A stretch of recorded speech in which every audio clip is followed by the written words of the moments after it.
যখন আমাদের প্রেসিডেন্ট আমাদেরকে জানায় যে আমরা একটা এক্সিবিশন স্টার্ট করতে যাচ্ছি, তখন আমার মনে হয়েছে যে এত অল্প সময়ে এরকম একটা এক্সিবিশন আমরা কিভাবে করতে পারি। মনে হয়েছে এটা কোনোভাবেই সম্ভব না। শেষ মুহূর্তে গিয়ে হয়তো প্ল্যান ক্যান্সেল হবে বা এরকম কিছু। তারপর স্যারদের সাথে কথা বলা, স্যারদের ছাড়ি খাওয়া, তারপর সিনিয়রদের একটা তাড়াহুড়া, সবকিছুর মধ্যে আমরা প্ল্যানিং করি যে আমরা সেটা করবোই, সেটা এটাই করতে হবে যেটা আমরা ফিক্স করেছি, সেটা যেভাবেই। এখন শেষমেশ আমরা এক্সিবিশনটা করি, আমরা পুরোটা খুব ভালোভাবে ম্যানেজ করি।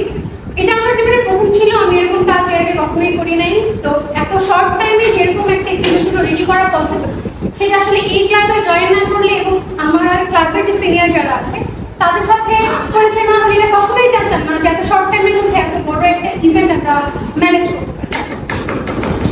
তো ইভেন্ট করার পর আমি আমার সোশ্যাল মিডিয়াতে এটা হচ্ছে আপলোড করেছি এবং আমি সবার কাছ থেকে যে টেক্সটটা পেয়েছি সেটা হচ্ছে, এটা কি তেজগা কলেজ? আর এই কলেজে এই ধরনের ইভেন্ট হয়? হ্যাঁ হয়। আমরা ফটোগ্রাফি ক্লাব যা করেছি এটা এই কলেজে এর আগে কখনো করা হয়নি আজ পর্যন্ত, এবং আমরা সামনে যা করবো সেটা এখন পর্যন্ত করা হবে না। তো আমি সামনে এটাই বলবো, যেহেতু ক্লাবের মেম্বার হিসেবে আছি, সামনে প্যানেল দেওয়া হবে এবং আমরা আরো সামনে আগাবো।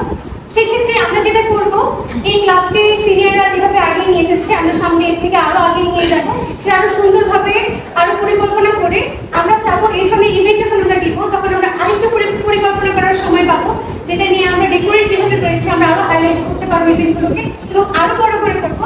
যে প্রশ্নগুলো বাইরের মানুষজন বা ক্যাম্পাসের মানুষজন আমাদেরকে করছে যে এটা কি তেজগা কলেজ, সেটাকে আমরা আরো ভালো করে করবো, হ্যাঁ এটা তেজগা কলেজ, এবং আমরা ফটোগ্রাফি ক্লাব থেকে তেজগা কলেজকে আমাদের ক্লাবকে আরো ভালোভাবে